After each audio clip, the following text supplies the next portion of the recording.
May mga kwento sa Biblia na paulit-ulit na naisasalaysay kaya naging pamilyar na sa ating lahat. Ngunit may iba pang nanatiling nasa anino, nakatago sa pagitan ng mga pahina, naghihintay ng sandaling maihayag. Ito ang kwento ng isang lalaking ang kapalaran ay tila itinakda na ng karahasan, ngunit ang kanyang lahi ay magiging pinakamalaking simbolo ng pagsamba at paglilingkod sa Diyos. Si Levi, ang ikatlong anak ni Jacob. Siya na isinilang na may tatak ng dugo at paghihiganti ay naging ugat ng isang tribong pinili upang maglingkod sa harap ng kataas-taasan. Ang kanyang paglalakbay ay hindi lamang pagbabago ng buhay, ito ay isang buhay na propesiya, salamin ng isang pagkapari na tumatawid sa mga siglo hanggang sa umabot sa pinakadakilang figura ng pamamagitan na umiral. Si Jesucristo, ang walang hanggang dakilang saserdote. Isang tribong minarkahan ng galit ang kalaunang naging responsable sa pag-uugnay ng bayan sa Diyos. Ngunit naglaho ang Levitikong pagkapari. Bakit? Ano ang kinalaman nito sa sakripisyo ni Kristo? Ang matutuklasan mo ay maaaring magbago sa paraan ng pagtingin mo sa pagkapari sa mga kasulatan, manatili hanggang sa dulo dahil mas malalim ang kwentong ito kaysa sa inaakala. At bago tayo magpatuloy, tandaan na mag-subscribe at i-share ang video na ito upang mas marami ang makadiskubre ng nakalimutang salaysay na ito sa loob ng Biblia. Ang kapanganakan ni Levi, ang dinaisasalaysay na kwento ni Levi. Ang ikatlong anak ni Jacob. Siya mga kwentong biblikal. Sa lupain ng Haran, tahimik ang mga gabi. Ngunit sa loob ng tolda ni Leah, isang halong tuwa, pagod at pananabik ang bumalot. Kakapanganak pa lamang niya sa kanyang ikatlong anak. Ang kanyang mukha, basang-basa pa ng pawis, ay nagpapakita ng matinding pagod, ngunit sa kanyang mga mata ay may liwanag ng pag-asa.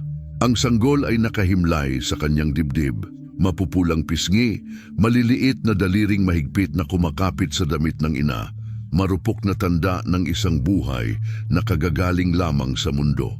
Para kay Leah, ang batang iyon ay higit pa sa isang anak. Ito ang kanyang ikatlong pagkakataon na mahalin, ang ikatlong pagsubok niyang makuha ang puso ni Jacob. Mula nang ikasal, nabuhay si Leah sa anino ng kanyang kapatid na si Raquel. Ang pagsasama nila ni Jacob ay hindi bunga ng pag-ibig, kundi ng panlilinlang ni Laban. Kinuha ni Jacob si Leah bilang asawa, labag sa kanyang kalooban, sapagkat ang puso niya ay kay Raquel talaga. Sa loob ng maraming taon, nasaksihan ni Leah kung paanong tinitingnan ni Jacob ang kapatid niyang may lambing, samantalang para sa kanya ay nananatili lamang ang lamig ng obligasyon. At sa gitna ng kanyang pag-iisa, nakatagpo siya ng aliw sa kakayahang magkaanak, isang bagay na hindi pa magawa noon ni Raquel. Ang kanyang unang anak na si Ruben ang kanyang pag-asa. Ngayon ay mamahalin na ako. Ang pangalawa, si Simeon, ang sagot sa kanyang panalangin, narinig ng Panginoon na ako'y itinatakwil. At ngayoy isinilang ang ikatlo. Pagtingin niya sa sanggol, idineklara ni Leah, sa pagkakataong ito, ang aking asawa ay mapapabilang sa akin. At pinangalanan niya itong Levi mula sa ugat na Hebreo na lava, magbuklod, magugnay, maglapit. Ang pangalang ito ang kumakatawan sa kanyang hangaring magkaroon ng tunay na ugnayan, ng tiyak na lugar sa buhay ni Jacob. Tatlong anak, isang tanda ng pagpapala, patunay na may halaga rin siya sa pamilyang iyon. Kahit malayo pa rin sa kanya ang pag-ibig ng kanyang asawa, nanatiling matatag ang kanyang pananampalataya. Naniniwala siyang balang araw, kikilalanin ang kanyang debosyon. Ang pagbuo ng katauhan ni Levi, lumaki si Levi sa isang tahanang puno ng tensyon. Ang pagkiling ni Jacob kay Raquel at sa mga anak nito ay nagdulot ng hindi pagkakapantay-pantay. Ang mga anak ni Leah, ni Bila at ni Zilpa ay nagpaligsahan para sa espasyo, atensyon at identidad sa loob ng malaking pamilyang patriarkal. Mula pagkabata, ipinakita ni Levi ang isang matapang na ugali. Hindi siya ang pinakamadaldal, ngunit mabigat ang dating ng kanyang mga salita. Ang kanyang pagkatao ay higit na nahubog sa pakikisama niya sa mas nakatatandang kapatid na si Simeon. Sa kanilang dalawa, nabuo ang isang di mababaling tali, isang kapatirang hinubog ng sakit na minana nila mula sa kanilang ina. Si Simeon ay padalos-dalos, dominante at laging nasasangkot sa alitan. Si Levi naman ay tapat na sumusunod sa kanya. Sa mga laro ng pangangaso, sa mga kalokohan, sa mga pagtatalo sa mga kapatid, si Simeon ang nauuna at si Levi ang agad na sumusunod. Magkasama nilang binuo ang isang pakiramdam ng katarungan na nagsimula bilang pagtatanggol, ngunit kapag walang pagpipigil, magiging mapanganib. Ang pagdurusa ni Leah ang naging gatong sa apoy na balang araw ay susunog sa kanilang dalawa. Ang hindi ganap na pagtanggap sa kanila ang lalo pang nagpaalab kina Simeon at Levi ng damdaming may hinanakit laban sa pagkakahati-hati sa pamilya. Samantalang ang ibang mga kapatid ay mas tinanggap ang kalagayan ng may higit na pagbibitiw at pagtitiis. Tinitingnan ni na Simeon at Levi nang may paghamak ang takbo ng kanilang pamilya habang malinaw na ipinapakita ng ama ang pagkiling sa mga anak ni Raquel, lalo na kay Jose, ang pinakabata. Noong panahong iyon, habang sila'y lumalaki, ikinukwento sa kanila ng kanilang ina ang mga salaysay ng mga patriarka, ang mga pangakong ibinigay sa kanilang lolo na si Isaac at sa kanilang ninuno na si Abraham.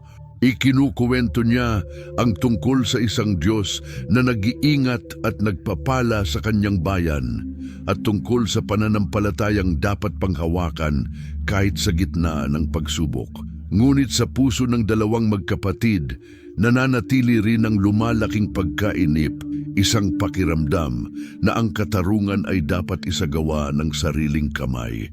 Si Simeon, dahil sa kanyang padalos-dalos na personalidad, ang unang sumusugod sa mga komprontasyon. Si Levi, bagamat mas mapagnilay, ay hindi nag-aatubiling sumuporta sa kanya kapag kinakailangan. Ang kabataan ni Levi ay hinubog ng mga sandali ng pakikipagsapalaran at pagkatuto. Ang mga lupain ng kanilang lolo na si Laban ay may malalawak na pastulan kung saan ang mga bata ay tumatakbong nakapaa, umaakyat sa mga puno at natutong magpastol ng mga tupa kasama ng mga alipin ng bahay. Ipinakita ng batang si Levi ang husay sa mga sandata. Hindi man siya ang pinakamabilis, isa siya sa pinakamastratehiya. Natutunan niyang gumamit ng lambanog ng may katumpakan at humawak ng espada ng may tiwala. Isang katangiang kalaunan ay magtatakda ng kanyang kapalaran sa isang hindi inaasahang paraan. Ang pakikitungo niya sa iba pang mga kapatid ay pabago-bago sa pagitan ng pagiging magkaibigan at paglalaban-laban. Si Ruben, ang panganay, ay madalas sumubok na panatilihin ang kaayusan, ngunit kinukwestiyon ang kanyang pamumuno dahil sa kanyang pag-aatubili. Si Juda, isa pang nakatatandang kapatid, ay mas diplomatiko ang pag-iisip, mas pinipiling humanap ng solusyon kaysa dumiretso sa komprontasyon. Ngunit sina Levi at Simeon ay iba ang reaksyon. Tuwing nakikita nilang may kawalan ng katarungan, tumutugon sila ng may matinding determinasyon at lakas. Habang lumilipas ang mga taon, mas naging lantad ang hinanakit ng dalawang magkapatid, habang si Ruben ay naghahanap ng pagsang-ayon ng ama at si Jose naman ay nananaginip ng mga pangitain na tila naglalagay sa kanya sa ibabaw ng iba. Sina Levi at Simeon ay nagsimulang bumuo ng sarili nilang kodigo ng katapatan. Matagal nang minamaliit ang kanilang ina at sa kanilang paningin, pati ang mga anak niya. Nadama nilang responsibilidad nilang ipagtanggol ang dangal niya at ang dangal ng kanilang pamilya. Walang sino man sa bahay ni Jacob ang makapaghuhula sa papel na gagampanan ni Levi sa hinaharap. Sa sandaling iyon, isa lamang siyang malakas at matalinong binata na umiikot ang buhay sa mga bukirin, sa mga alagang hayop at sa maliliit na alitan sa pamilya. Ngunit sa loob niya ay may nag-aalab na pagnanasa na kung hindi maitutuon sa tama ay maaaring maging isang tabak na may dalawang talim. Sa paglipas ng panahon, ang determinasyong iyon ang magtutulak sa kanya sa mga pasyang magbabago, sa kanyang kapalaran magpakailanman at mauuwi sa trahedya. Yayanig iyon sa pamilya at susubok sa kanyang pagkatao. Ang pagkakaisa niya kay Simeon ang hihila sa kanya sa isang marahas na gawain na tatatak sa kanyang kasaysayan at magtatakda kung paano titingnan ang kanyang mga inapo sa loob ng maraming salinlahi. Ang hindi pa niya alam, sa kabila ng kanyang mga pagkakamali, ang kanyang angkan ay itatalaga sa kabanalan. Bagamat nagsimula ang kanyang landas sa galit, magtatapos ito sa pagtatalaga sa Diyos. Humahaba ang mga anino ng dapit-hapon sa pastulan nang bumalik sina Levi at Simeon mula sa pag-aalaga ng mga tupa. Nababalutan ng alikabok ang kanilang mga damit, ngunit ang kanilang mga mukha ay nagpapakita ng kasiyahan matapos ang gawain sa araw na iyon. Subalit naglaho ang kapayapaan pagdating nila sa tolda ni Lea. May mali.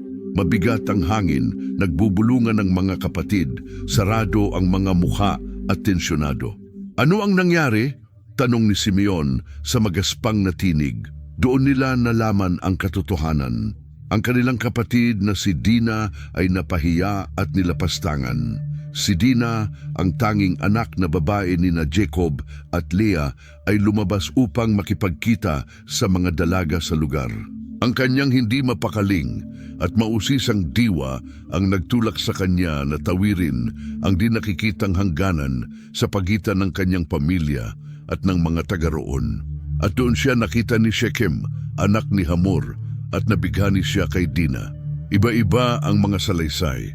May nagsasabing kinuha niya ito ng sapilitan, walang pahintulot. Ang iba na may nagmumungkahing bagamat dinala si Dina sa kanyang bahay, hindi raw ito pinipigilan laban sa kanyang kalooban. Ngunit para kina Levi at Simeon, walang puwang ang mga detalye. Napahiya ang kanilang kapatid at ininsulto ang kanilang pamilya. Lalo pang lumala ang sitwasyon ng hilingin ni Shechem sa kanyang ama na isaayos ang kasal. Paano niya magagawang angkinin si Dina matapos ang ginawa niya? Para sa mga anak ni Jacob, hindi iyon simpleng alitan ng dalawang pamilya, kundi isang paghamak na hindi maaaring palampasin. Ngunit si Jacob ay hindi tumugon ng kasing tindi.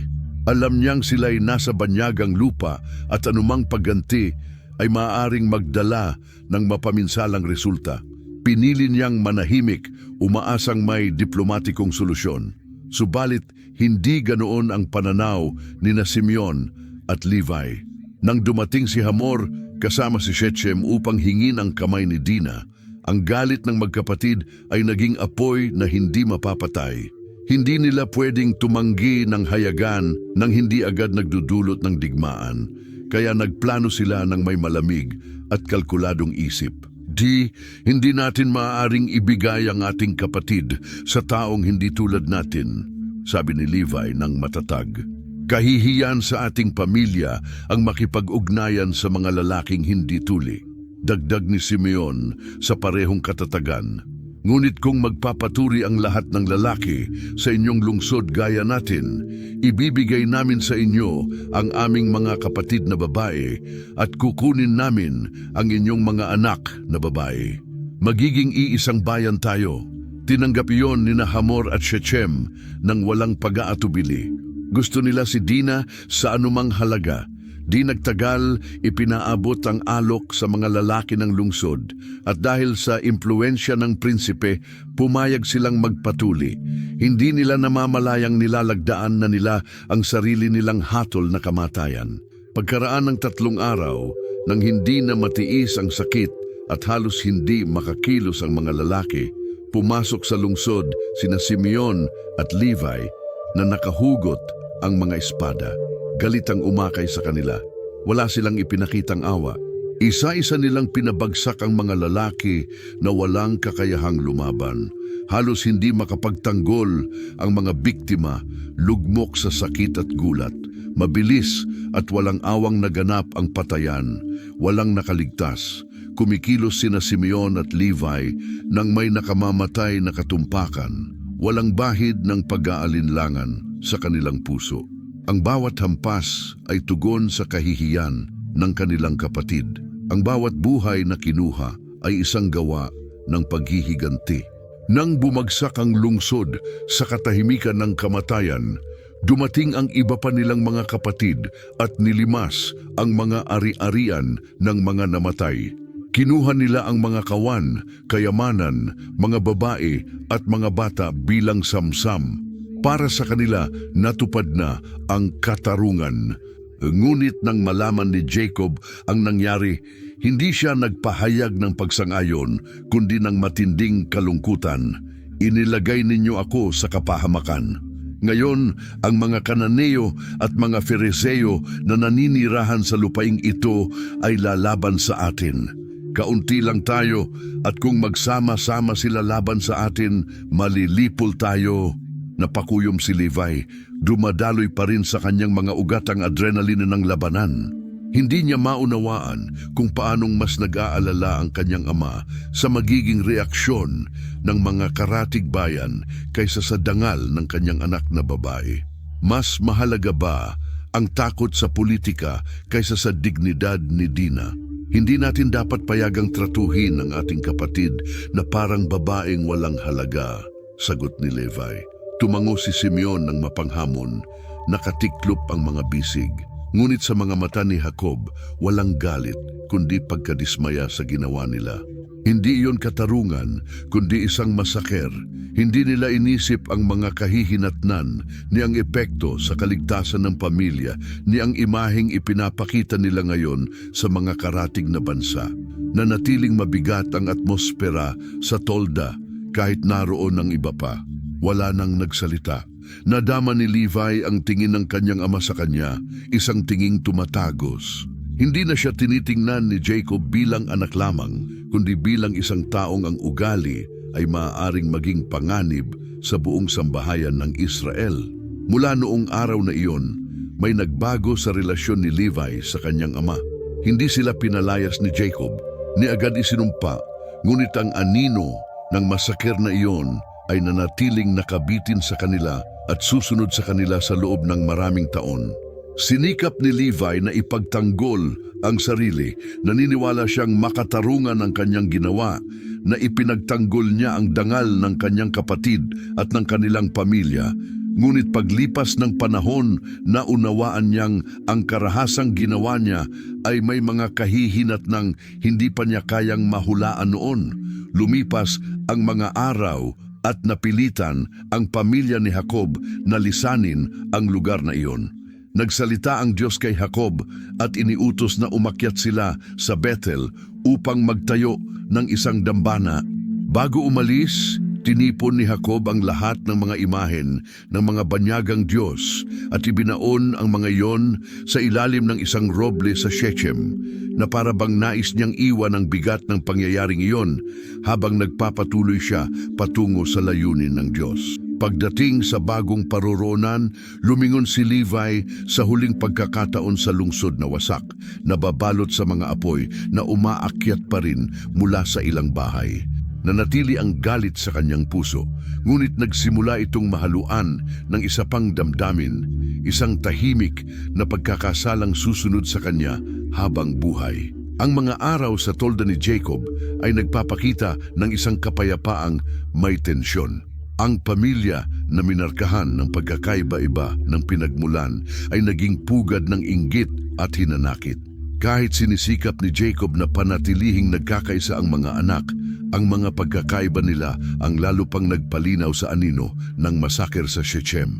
Mabigat ang pasan ni Levi at Simeon kahit hindi sila inalis ni Jacob sa kanilang lugar. Ang malayong tingin niya at ang kakaunti niyang salita ay nagpapahiwatig na may isang bagay na nagbago magpakailanman. Gayunman, ang pinakamalaking tunggalian sa pagitan nila ay hindi lamang nagmula sa nakaraan, kundi sa kasalukuyan. Si Jose, ang paboritong anak ni Jacob, ang naging mitsa na magsisindi sa hidwaan. Mula pagkabata, namukod tangi si Jose sa mga kapatid. Hindi lamang siya anak ng minamahal na asawa ni Jacob na si Raquel, kundi taglay niya ang talino, sensibilidad at pagka-mature na naiiba sa iba. Para kay Jacob, si Jose ang perpektong tagapagmana, ang anak na nakikita niyang salamin ng kanyang mga pangarap at pag-asa. Habang ang iba'y nagtatrabaho sa bukid o nagpapastol ng mga kawan, si Jose ay tinatrato ng may pabor. Mas kaunti ang gawain niya, mas marami ang oras niya sa tabi ng ama. At higit sa lahat, binigyan siya ng isang makulay na tunika, simbolo ng pagkakaiba at karangalan. Ang kasuotang iyon ang naging lantad na tanda ng agwat sa pagitan niya at ng kanyang mga kapatid. Sa tuwing isusuot ni Jose iyon, lalong tumitindi ang hinanakit ng mga anak ni Lea, Bila at Zilpa. Si Levi, tulad ni Simeon, ay nakabuo ng malalim na paghamak. Para kay Levi, ang pagkiling ni Jacob kay Jose ay hindi lamang insulto, isa itong buhay na paalala na ang kanyang ina ay hindi kailanman tunay na minahal. Mga anak din naman sila ni Jacob. Hindi ba nila karapat-dapat ang parehong pagtingin? Ngunit ang lalong nagpasiklab ng puot sa puso ng mga kapatid ay hindi lamang ang pabor ng ama, kundi ang mga panaginip na ibinahagi ni Jose sa kanila. Pakinggan ninyo ang panaginip ko, sabi ni Jose isang gabi habang sila'y kumakain.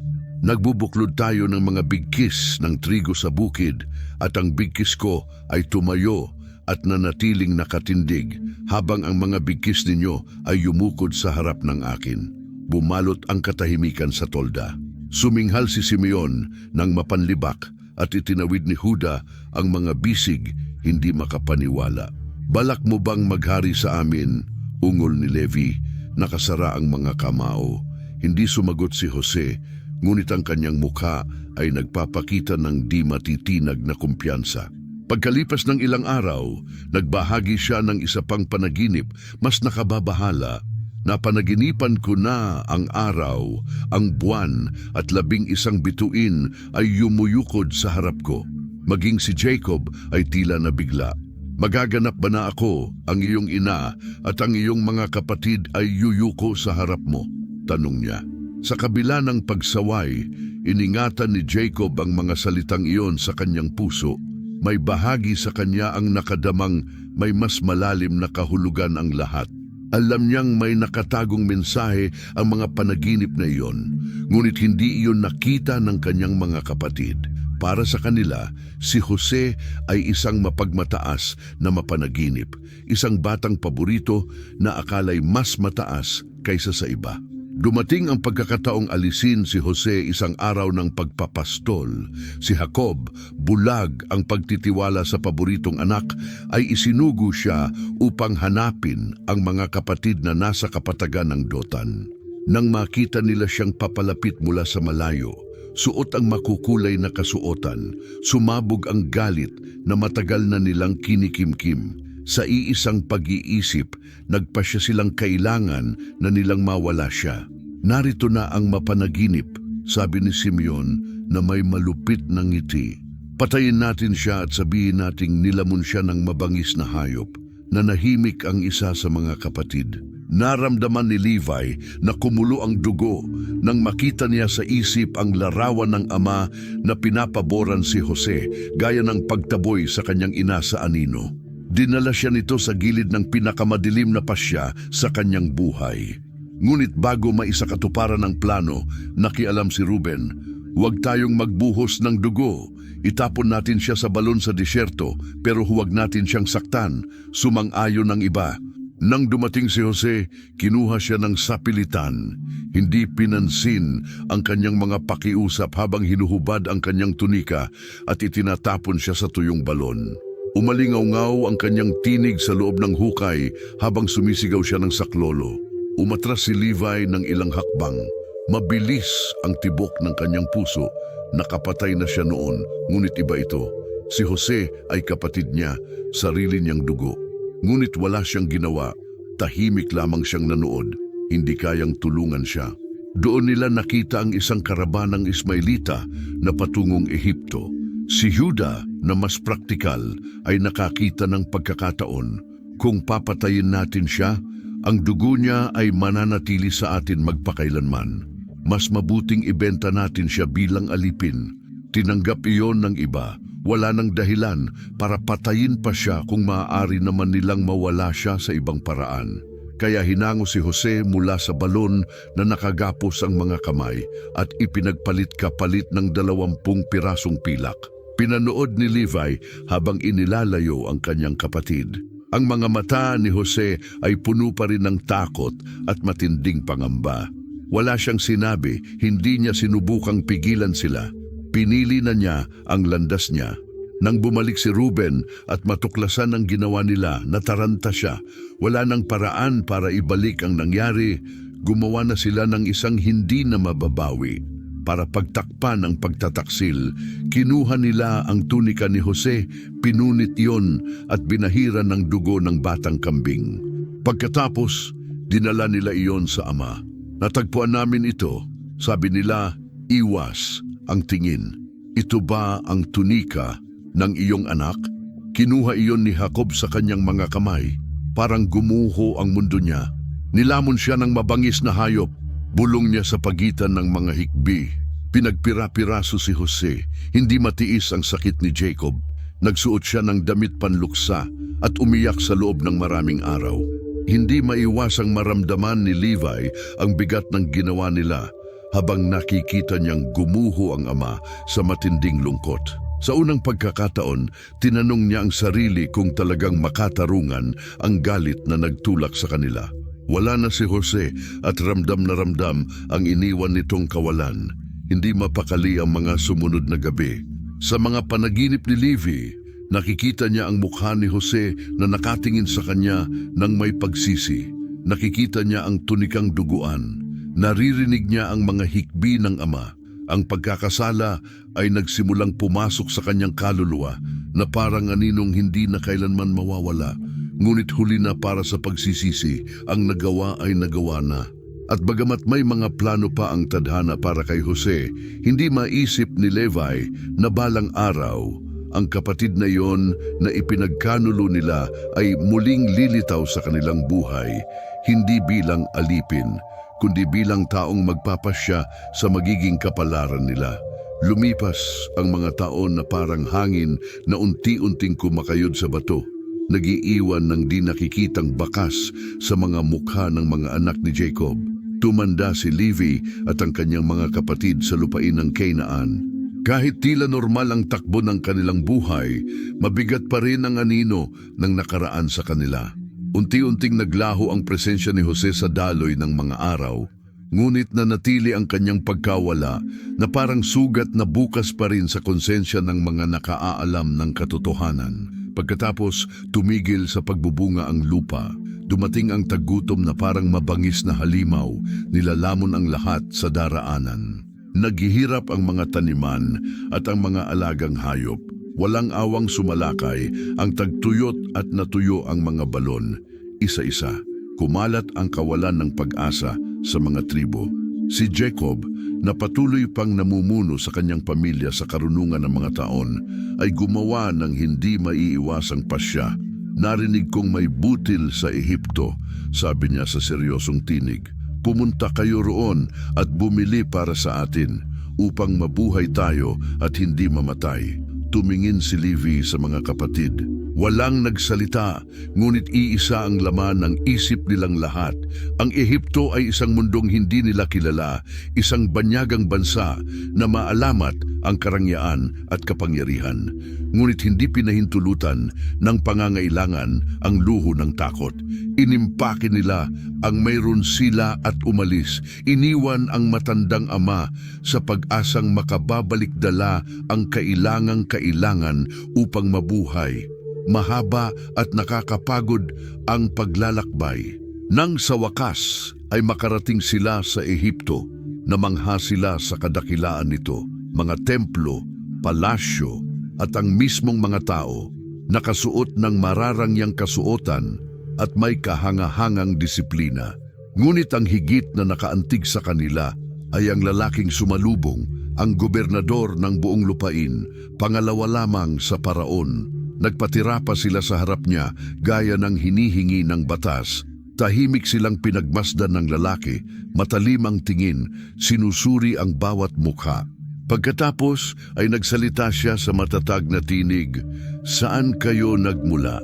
"Mula sa lupain ng Canaan," sagot ni Juda. "Naparito kami upang bumili ng pagkain." Tumingin ang gobernador ng may matinding diin, na para bang pinipigil ang mga damdamin sa loob. Bigla tumigas ang kanyang mukha. "Mga espiya kayo, naparito kayo upang makita ang kahinaan ng lupain." Nagtinginan ang magkakapatid ng alarmado. "Hindi po, Ginoo," singit ni Levi, pilit pinananatiling kalmado. Kami mga lingkod mo, mga anak ng iisang lalaki, hindi kami mga espiya." Ngunit iginiit ng gobernador ang paratang, mahigpit ang kanyang kilos, walang awa, at gayunman may kung ano sa kanya. May bagay na pamilyar, ngunit hindi nila siya nakilala. Siya si Jose, ang kapatid na ibinenta nila bilang alipin 2 dekada na ang nakalipas. Ngayon ay nakasuot ng kasuotan ng kapangyarihan sa Ehipto. Taglay ang tingin ng isang lalaking dumaan sa apoy at lumabas na mas matatag. Sinubok sila ni Jose. Ipinilit niyang dalhin nila ang kanilang bunsong kapatid. Dinala si Benjamin bilang patunay ng kanilang katapatan. Pinanatili ni Jose si Simeon bilang garantiya at pinayagan silang umalis, dala ang kanilang mga sako ng butil. Ngunit kasama rin ang isang pagkabalisa na wala ni isa sa kanila ang maipaliwanag. Nang bumalik sila sa Canaan at ikinuwento sa ama ang nangyari, tumanggi si Jacob na payagang bumaba sa Ehipto, si Benjamin kasama nila. Ngunit nagpatuloy ang tagutom at nang maubos muli ang mga supply, wala nang ibang pagpipilian. Sa pagkakataong ito, umalis si Benjamin kasama ng mga kapatid. Pagbalik nila sa Ehipto, sinalubong sila ng gobernador ng may ibang tindig. Inimbitahan sila sa kanyang bahay. Pinaghandaan sila ng piging at nagpakita ng kakaibang interes sa kanilang kapakanan. Ngunit dumating ang huling pagsubok nang matapos ibenta ang butil, ipinautos niyang ilagay ang kanyang pilak na kopa sa sako ni Benjamin at pagkatapos ay inakusahan silang nagnakaw. Nagpatira pa ang magkakapatid sa harap niya, nakikiusap para sa buhay ni Benjamin. Inialok ni Juda ang sarili bilang alipin kapalit niya, handang ibigay ang kanyang buhay upang hindi na magdala pa ng dagdag na lungkot sa matandang ama. Sa sandaling iyon, si Jose na labis na naantig hanggang sa kaibuturan ng kanyang pagkatao ay hindi na nakapagpigil. Lumayo siya ng ilang hakbang at umiyak ng napakalakas hanggang sa marinig kahit ng mga Ehipsyong nasa bahay. Pagkatapos, bumalik siya na may napipi at nanginginig na tinig at binigkas ang mga salitang tila nagpahinto sa oras. "Ako si Jose, ang kapatid ninyo na ipinagbili ninyo sa Ehipto." Ganap ang katahimikan. Parang kinapos ng hangin si Levi. Tumanggi ang isip niyang iproseso ang narinig. Posible ba iyon? Ang gobernador, ang makapangyarihang lalaking may hawak ng kapalaran ng kanilang pamilya ay si Jose, ang kapatid na kanilang ipinagkanulo, ang ibinenta nila kapalit ng mga pirasong pilak. Tumama ang pagsisisi sa dibdib ni Levi na parang sibat. Sa loob ng maraming taon, sinikap niyang baliwalain ang pagkakasala, ibaon ang nakaraan. Ngunit ngayon, naroon sa harap niya ang nakaraan, buhay na buhay. Gayunman, hindi paghihiganti ang hangad ni Jose. Binago ang kanyang puso ng panahon at ng kalooban ng Diyos. "Huwag kayong malungkot ni mabigatan sa pag-iisip na ipinagbili ninyo ako rito, sapagkat para sa pag-iingat ng buhay ay inuna akong ipadala ng Diyos sa inyo." Niyakap sila ni Jose at gumuho sa isang iglap ang bigat ng mga taon. Bumaba sa Ehipto si Jacob at ang buong pamilya at nanirahan sa lupain ng Goshen. Sa huling mga taon ng kanyang buhay, nakita ni Jacob na muling nagkakasama ang kanyang mga anak at nakilala niya ang mga anak ni Jose. Bago siya mamatay, tinawag niya ang bawat anak upang basbasan. Nang dumating ang pagkakataon ni Simeon at Levi, iba ang kanyang mga salita kaysa sa ibinanggit niya sa iba. Magkapatid sina Simeon at Levi, mga kasangkapan ng karahasan ng kanilang mga espada. Sa kanilang payo, huwag pumasok ang aking kaluluwa, at sa kanilang kapulungan ay huwag mapasama ang aking dangal, sapagkat sa kanilang puot ay pumatay sila ng mga tao, at sa kanilang katigasan ay pininsala nila ang mga baka. Sumpain ang kanilang puot sapagkat marahas at ang kanilang galit sapagkat malupit. Hahatiin ko sila sa Jacob at pangangalatin sa Israel. Nanikip ang sikmuran ni Levi. Ang mga salitang iyon ay hindi basbas, kundi hatol. Ang kanyang galit sa Shechem, ang uhaw niya sa paghihiganti, at ang walang pigil na karahasan ay may bunga na ngayon. Wala siyang sariling mana. Hindi siya magkakaroon ng lupain tulad ng kanyang mga kapatid. Ipapangalat siya sa mga tribo. Ngunit ang tila sumpa sa paglipas ng panahon ay naging higit na dakila. Nang pumili ang Diyos ng isang tribo upang pangalagaan ang pagkapari, hindi niya pinili si Juda, ni si Ruben, ni si Jose. Pinili niya ang mga Levita. Hindi iniwan ni Levi ang isang bahagi ng lupain, ngunit iniwan niya ang isang pamana, ang pagkapari ng Israel, ang tribong itinalaga sa paglilingkod sa Diyos. Ang mga salita ni Jacob ay hindi ganap na sumpa, kundi isang natatagong propesya. Ang nagsimula sa galit ay nagtapos sa pagtubos. Ang mga unang taon ng Israel sa Ehipto ay puno ng kasaganaan. Si Jose, dahil sa kanyang mataas na katayuan sa korte, ang nagtiyak na ang kanyang pamilya ay maninirahan sa matabang rehiyon ng Goshen, perpekto para sa pagpapastol at pag-aalaga ng hayop. Ang tribo ni Levi, tulad ng iba, ay umunlad sa bagong tahanang ito. Sa loob ng isang panahon, naging kapwa kapaki-pakinabang ang ugnayan ng mga Hebreo at Ehipsyo. Ang mga Levita, bagamat walang lupain tulad ng iba, ay gumanap ng mahalagang papel sa espiritual at panlipunang buhay. Kahit bago pa maitatag ng formal ang pagkapari, ang mga inapo ni Levi ay nagsimulang kilalanin bilang mga pinuno at tagapayo sa Israel. Ngunit habang lumilipas ang mga salinlahi, naglaho ang alaala ni Jose. Isang bagong paraon na walang utang na loob sa mga Hebreo ang umupo sa trono. Tiningnan niya ng may pagdududa ang mga inapo ni Jacob na mabilis na dumami, halos nagiging isang bansa sa loob ng Ehipto. Dahil sa takot at politika, ipinahayag niya, ang bayan ng mga anak ni Israel ay mas marami at mas malakas kaysa sa atin. Kumilos tayo ng may katalinuhan. Doon nagsimula ang pagkaalipin. Pinilit sa sapilitang paggawa ang mga Hebreo, mga ladrilyo, putik, dayami, walang katapusang mga proyekto sa ilalim ng hagupit ng tagapagbantay.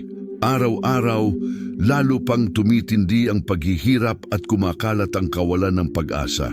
Namuhay ang tribo ni Levi sa halos kaparehong kalagayan, ngunit may isang bahagyang pagkakaiba, ang espiritual na papel na ginagampanan nila sa loob ng Israel, ang bahagyang nagprotekta sa kanila laban sa ganap na pagkalipol.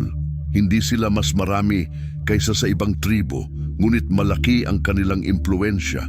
Ginabayan nila ang bayan sa mga panahon ng kadiliman. Pinaalala ang mga pangakong ibinigay ng Diyos kay Abraham, Isaac at Jacob. Sa kabila ng pang-aapi, lumago ang tribo ni Levi at mula sa kanilang mga pamilya ay lumitaw ang isa na babago sa mundo. Si Amram, isang inapo ni Levi, ay nag-asawa kay Jochebed na Levita rin. Sa gitna ng pagkaalipin, bumuo sila ng pamilyang nagpanatiling buhay sa pananampalataya ng kanilang mga ninuno. Nagkaroon sila ng 3 anak, si Miriam ang panganay na may matatag na espiritu, si Aaron ang pangalawa na magiging unang dakilang saserdote ng Israel, At si Moises ang bunso na ang tadhana ay tila naisulat na bago pa man siya isilang. Ang kapanganakan ni Moises ay naganap sa ilalim ng anino ng isang kakilakilabot na utos. Ipinag-utos ng paraon na ang bawat lalaking sanggol na Hebreo ay ihagis sa ilog Nilo. Si Jochebed, na hindi kayang isuko ang anak sa kamatayan, ay itinago siya sa loob ng 3 buwan. Nang hindi na niya kayang itago pa ang lihim, gumawa siya ng isang matapang na pasya. Inilagay niya ito sa isang basket na gawa sa tambo, pinahiran ng alkitran at pinatangay sa tubig. Nagtitiwala na iingatan siya ng Diyos at doon naganap ang himala. Natagpuan ng anak na babae ng paraon ng basket at naantig sa pag-iyak ng bata, nagpasya siyang ampunin siya bilang sariling anak. Si Moises, ang batang Hebreong itinakda sana sa kamatayan, ay pinalaki sa palasyo ng paraon, tumanggap ng edukasyon at pagsasanay ng maharlikang Ehipsyo, ngunit dumadaloy sa kanyang mga ugat ang dugong Levita at paglipas ng panahon, tatawagin siya ng kanyang tadhana pabalik sa kanyang bayan upang maging tagapagpalaya ng Israel. Habang lumalaki si Moises sa korte ng Ehipto, patuloy namang nagdurusa ang tribo ni Levi sa ilalim ng pamatok ng pagkaalipin. Ngunit sa kalooban nito, may umuusbong. Hindi sila karaniwang tribo. Minana nila ang tindi at alab ng kanilang ninuno na si Levi, ang taong kumilos ng may puot sa Shechem. Ngunit ang angkan ay itinalaga sa kabanalan. Walang sariling lupain, walang material na kayamanan, iisa lamang ang hawak ng mga Levita, ang kanilang pananampalataya. At kapag dumating ang oras ng pagtubos, sila ang unang tutugon sa pagtawag ng Diyos. Hindi magtatagal, aabot sa langit ang daing ng Israel at itatatag ng Diyos ni Abraham si Moises upang pangunahan ang kanyang bayan palabas ng Ehipto. Ngunit may mas malaki pang layunin ang tribo ni Levi, maging mga tagapag-ingat ng kautusan at mga tagapaglingkod sa tabernakulo, ang tribong inihiwalay para sa paglilingkod sa Panginoon.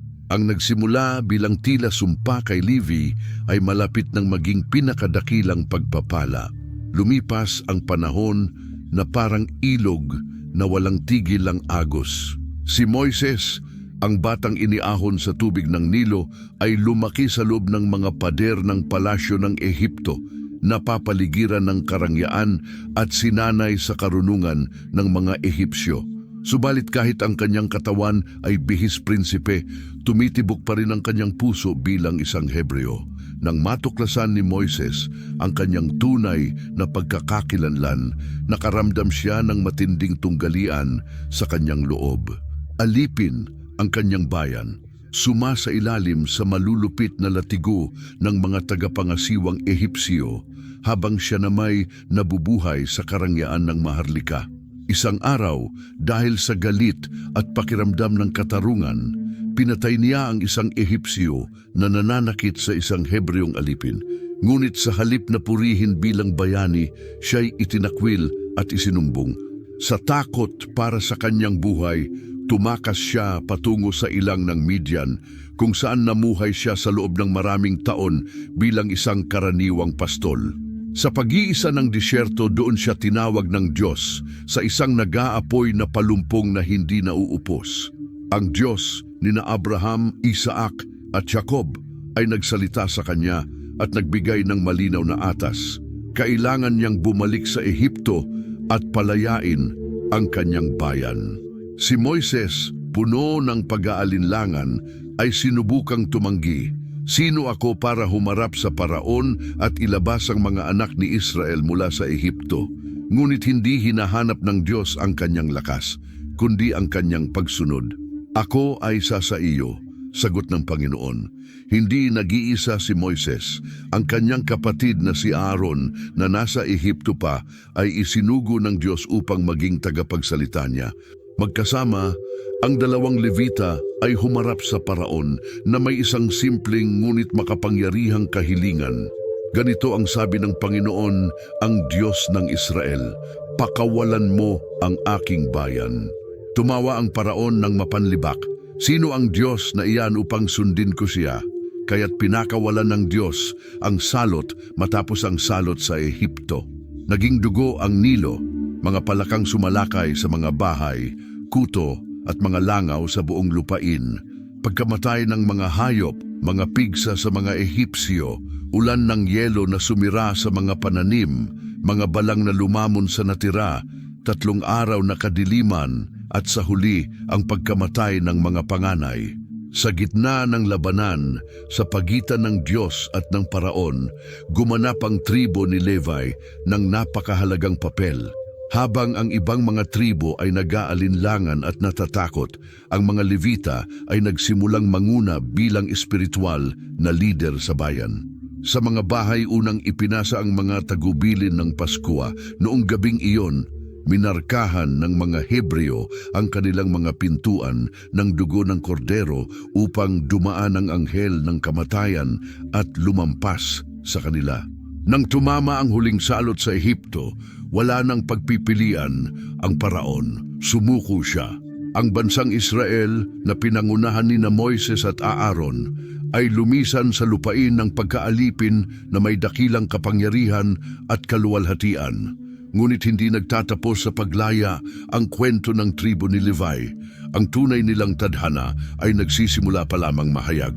Pagkatapos tawirin ang dagat na pula at makita ang mga alon na lumamon sa hukbo ng Paraon, naglakbay ang Israel sa disyerto hanggang sa bundok Sinai. Doon, itinatag ng Diyos ang tipan sa kanyang bayan. Umakyat si Moises sa bundok at tinanggap ang Torah, ang banal na kautusan.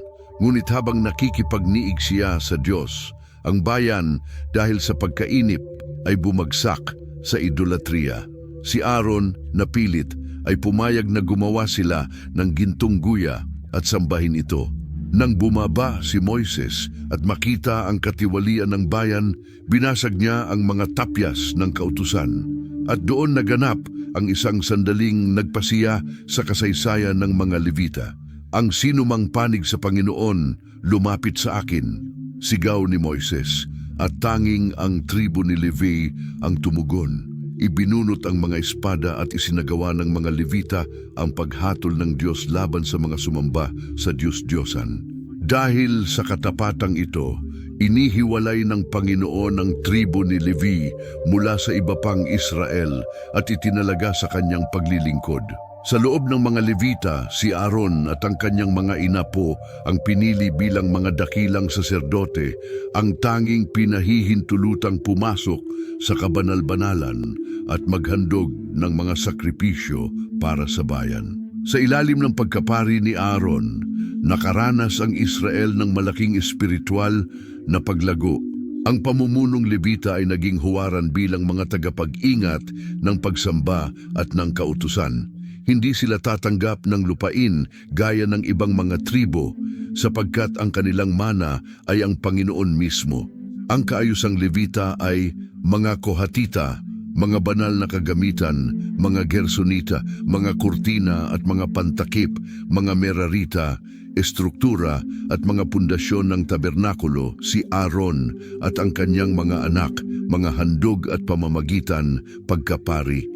Kahanga-hanga ang pagbabago ng tribo ni Levi mula sa tribong minarkahan ng karahasan at galit, pinarusahan ng mga salita ni Jacob tungo sa tribong naging tagapamagitan sa pagitan ng Diyos at ng bayan.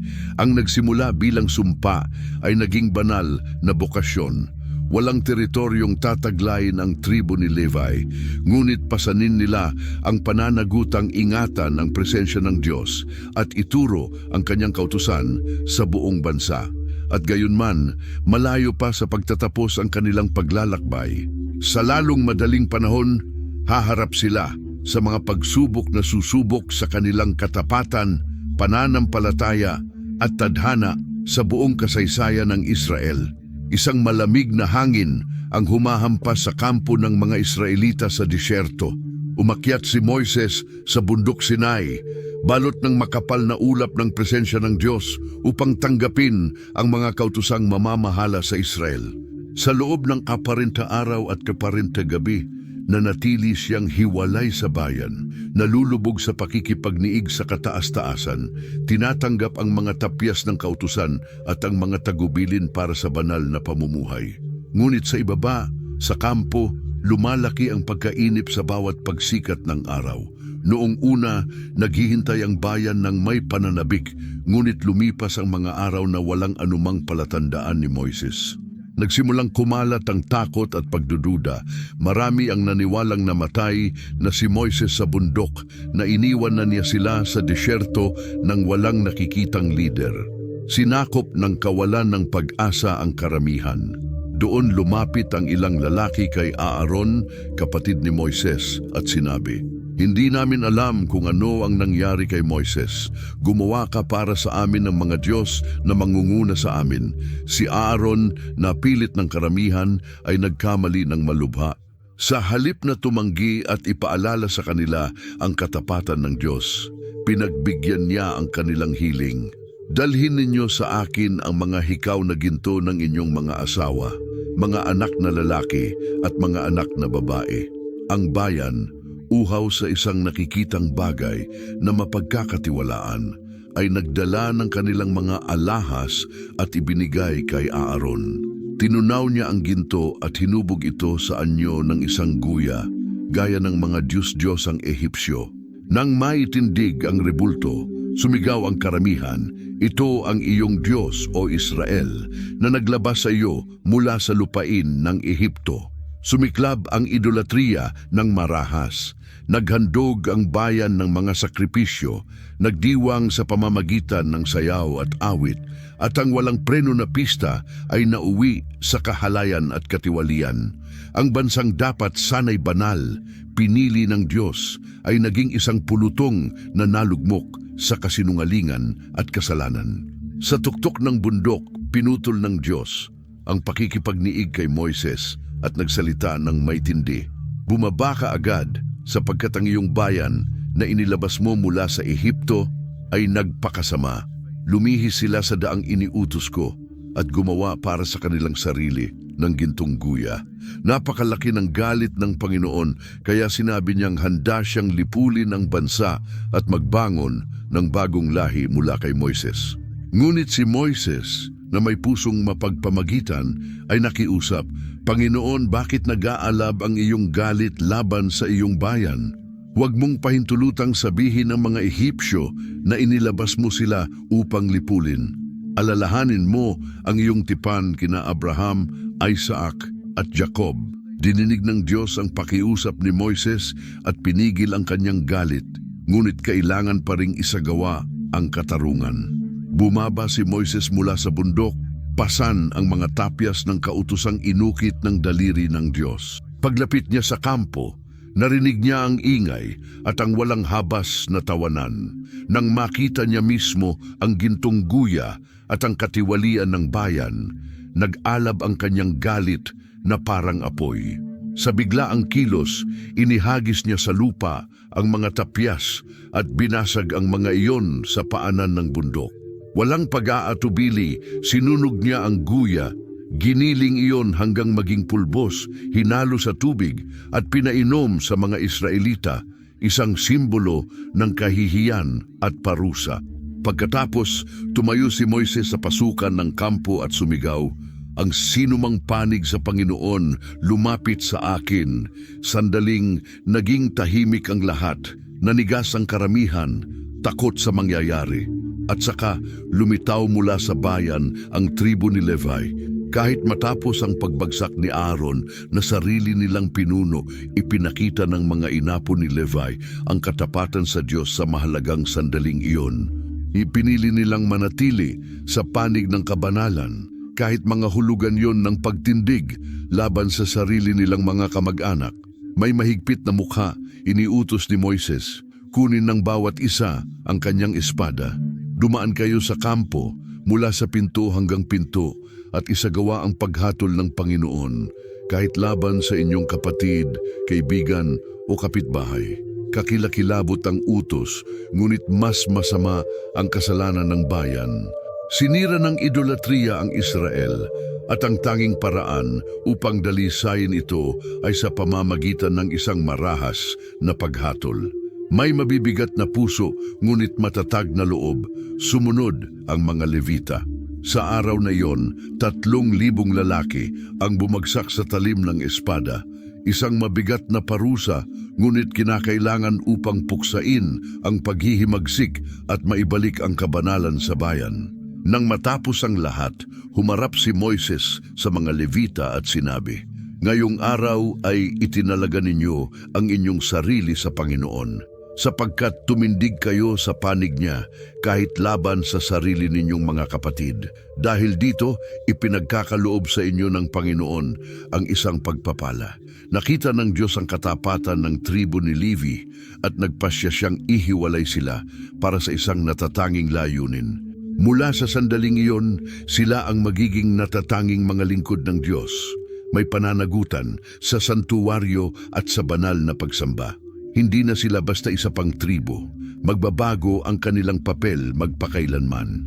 Wala silang magiging lupain gaya ng iba, ngunit may higit na dakila ang karangalang maglingkod sa presensya ng Diyos. Itinatag si Aaron at ang kanyang mga anak bilang mga dakilang saserdote at ang iba pang mga Levita ay itinalagang maglingkod sa tabernakulo, mag-alaga ng mga banal na kagamitan at pangunahan ang bayan sa pagsamba. Sa gayon, natupad ang tadhana ni Levi, ang ikatlong anak ni Jacob, ang taong noong kabataan ay nagpakawala ng karahasan sa Shechem, na ang angkan ay pinangalat na walang mana sa Israel. Ngayoy nakikitang ang kanyang tribo ang siyang nag-uugnay sa bayan sa Diyos. Ang hatol na binigkas ni Jacob, maraming siglo na ang nakalipas, pangangalatin ko sila sa Israel, ay hindi isang tuluyang sumpa, kundi isang propesiya. Pangangalatin ang mga Levita, hindi bilang mga itinakwil, kundi bilang mga saserdote sa bawat tribo at sa bawat rehiyon. Nagtuturo ng kautusan, naghahandog ng mga sakripisyo at nangunguna sa bayan sa pagsamba. Ang apoy na dating sumusunog kay Levi sa galit ay ngayoy nag-aapoy bilang banal na sigasig.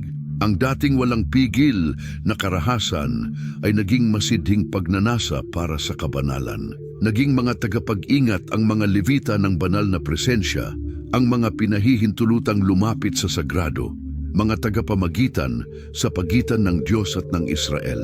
Ang kanilang kasaysayan ay patotoo na binabago ng Diyos ang pagkatao at tinutubos, kahit ang mga minarkahan ng malalalim na pagkakamali. Ang nagsimula sa karahasan at sumpa ay nagtapos sa kabanalan at pagpapala. Ngunit hindi doon nagtatapos ang kanilang kwento. Haharap pa sila sa mga hamon, pagsubok at mga paghahayag na magtatakda sa kanilang papel sa buong paglalakbay ng Israel.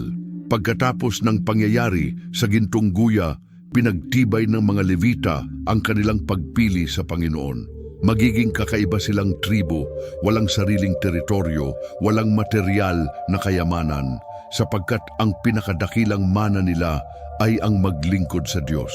Sa disyerto, itinayo sa gitna ng kampo ang tabernakulo, ang santuaryong nagdadala ng presensya ng Diyos. Doon isinasagawa ang mga sakripisyo, pinananatili ang tuloy-tuloy na handog at hindi kailanman pinapatay ang apoy ng pagsamba. Para rito, inihiwalay at inayos ng Diyos ang tribo ni Levi, binigyan ng bawat pamilya ng tiyak na tungkulin, mula sa pagbubuhat ng tabernakulo hanggang sa pagsasagawa ng mga banal na sakripisyo.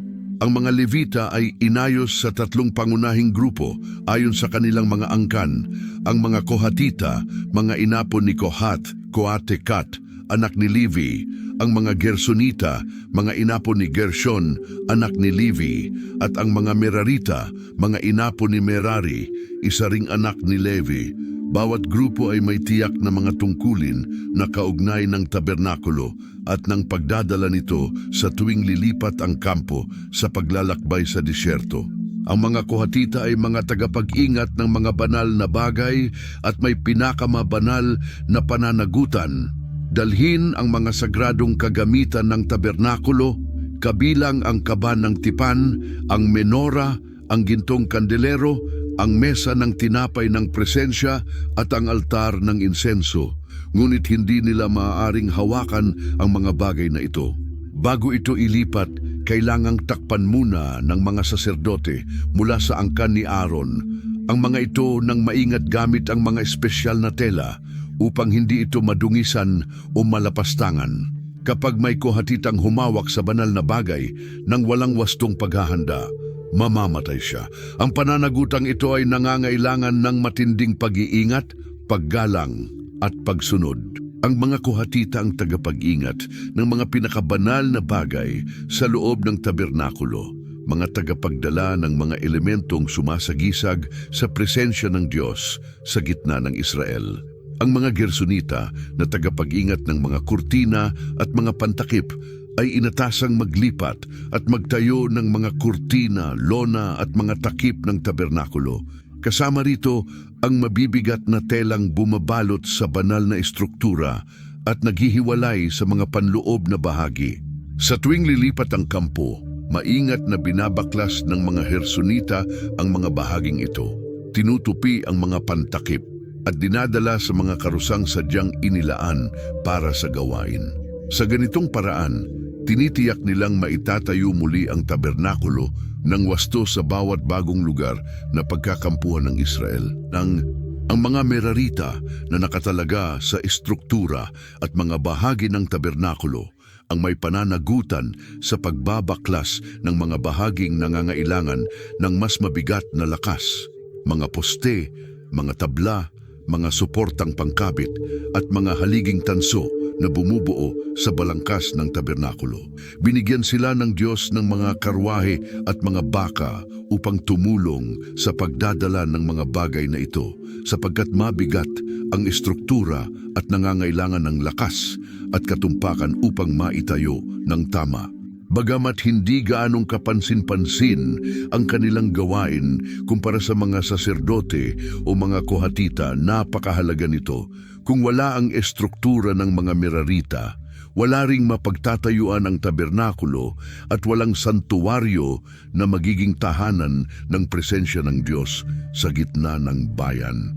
Habang ang tatlong angkang Levita ay namamahala sa pangangalaga at pagdadala ng tabernakulo, inihiwalay ng Diyos si Aaron at ang kanyang pamilya para sa pinakabanal na tungkulin sa buong pagkapari. Tanging ang mga anak ni Aaron ang maaaring maging mga saserdote. Sila lamang ang maaaring maghandog ng mga sakripisyo sa altar, magsindi ng insenso sa banal na lugar at pumasok sa kabanal-banalan isang beses sa isang taon sa araw ng pagtubos-sala. Itinatag ng Diyos na ang dakilang saserdote ay dapat magmula sa linya ni Aaron at ang kanyang kasuotan ay sumasalamin sa bigat at kabanalan ng kanyang pagkatawag.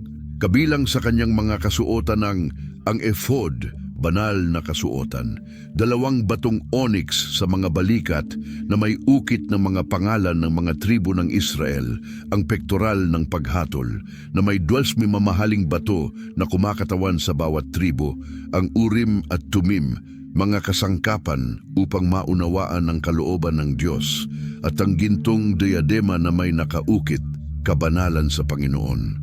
Araw-araw, naghahandog ang mga saserdote ng mga sakripisyo sa altar, pinananatiling nag-aapoy ang apoy at inihaharap ang mga panalangin ng bayan sa Panginoon. Sa pamamagitan ng paglilingkod na ito, nakakamit ng Israel ang pakikipagkasundo sa Diyos at nananatiling nakikipagniig sa Kanya ang tribong pinili, ang tribo ni Levi. Ang paglilingkod sa tabernakulo ay hindi isang pribilehiyong walang layunin. Inihiwalay sila ng Diyos na may malinaw na hangarin, maging mga tagapamagitan sa pagitan ng bayan at ng Diyos at ituro ang kanyang kautusan sa mga susunod na salinlahi. Taliwas sa ibang mga tribo, hindi tumanggap ang mga Levita ng lupa sa Kanaan nang masakop ng Israel ang lupain. Sa halip, itinalaga sa kanila ang 41 lungsod na nakakalat sa buong teritoryo upang naroroon sila sa lahat ng rehiyon at maiturong mabuti at magabayan sa espiritual na paraan ang Israel. Ang tungkulin nila ay paalalahanan ang bayan tungkol sa kabanalan ng Diyos at panatilihing buhay ang pagsamba. Itinuturo ng mga Levita ang kautusan, binabantayan ang katarungan sa Israel at kumikilos bilang mga hukom at espiritual na tagapayo. Sa ganitong paraan, natupad ang propesiya na binigkas ni Jacob maraming siglo na ang nakalipas sa kanyang huling mga sandali na ikakalat si Levi sa buong Israel. Bagamat sa una ay tila sumpa, ginawa itong pagpapala ng Diyos.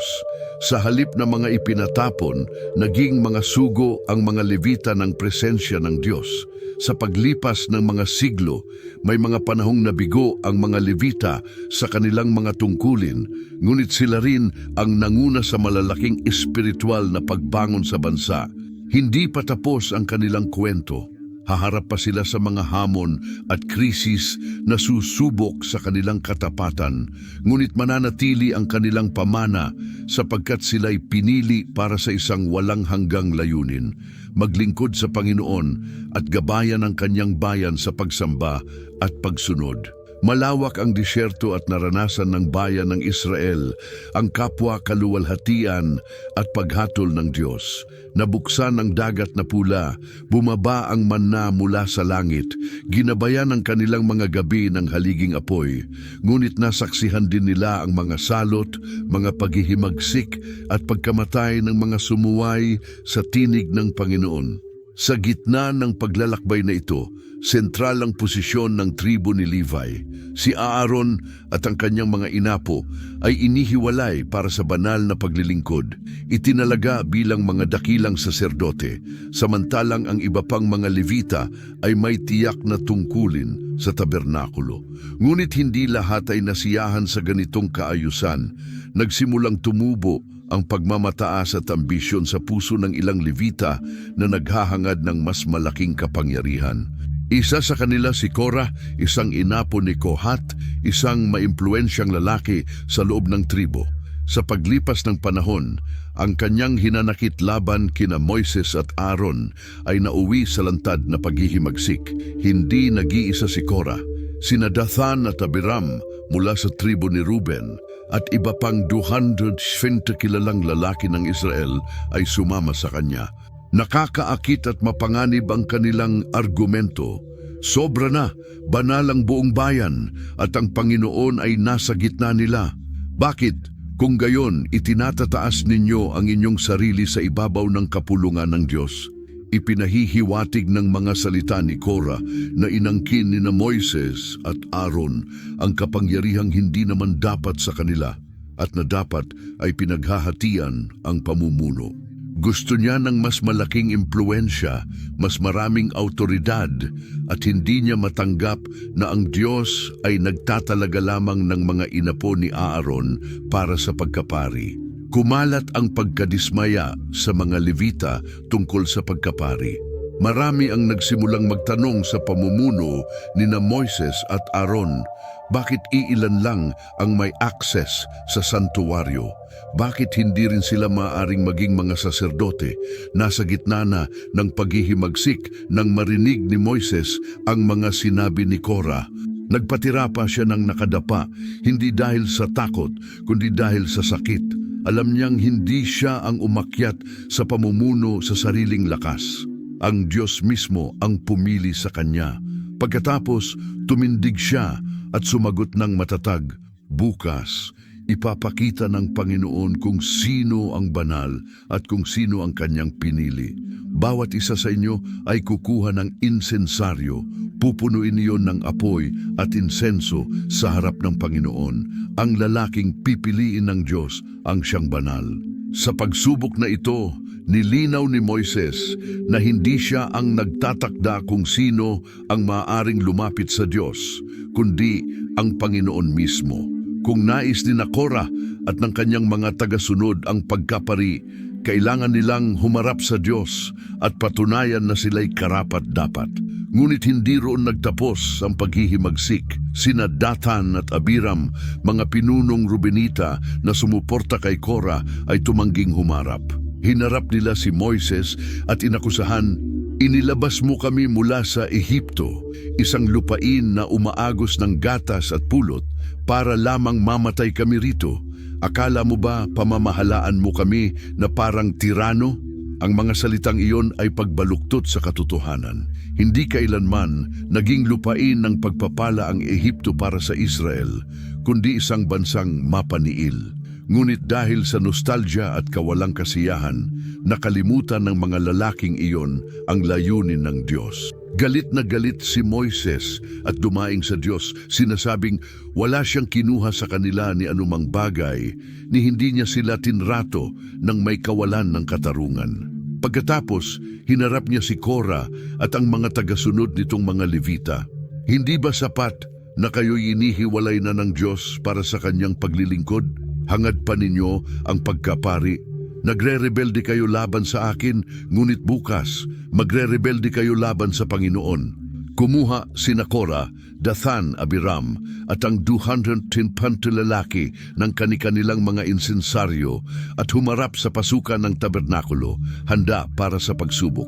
Nagtipon ang kapulungan ng Israel upang masaksihan ang kahihinatnan. Pagkatapos, nagpakita ang kaluwalhatian ng Panginoon sa tabernakulo at nagsalita ang Diyos ng may puot. Inutusan sina Moises at Aaron na lumayo sapagkat handa na siyang lipulin ang buong kapulungan. Nagpatira pa sina Moises at Aaron at sumigaw, "O Panginoon Diyos ng mga espiritu ng lahat ng laman, iisa lamang ang nagkasala.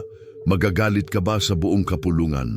Dininig ng Panginoon ang kanilang pamamagitan at iniutos na lumayo ang kapulungan mula sa mga tolda ni Korah, Dathan at Abiram. Si Moises, sumusunod sa utos ng Diyos, ay nagbabala, kung ang mga lalaking ito ay mamamatay ng karaniwang kamatayan, kung gayon, hindi ang Panginoon ang nagsugo sa akin. Ngunit kung bubuka ang lupa at lulunukin sila ng buhay, malalaman ninyong hinamak nila ang Panginoon. Hindi pa man niya natatapos ang pagsasalita, yumanig ang lupa. Umalinggaw-ngaw ang isang malalim na ugong, bumuka ang lupa, at sina Korah, Dathan, Abiram, ang kanilang mga pamilya at lahat ng kanilang ari-arian ay nilamon ng buhay.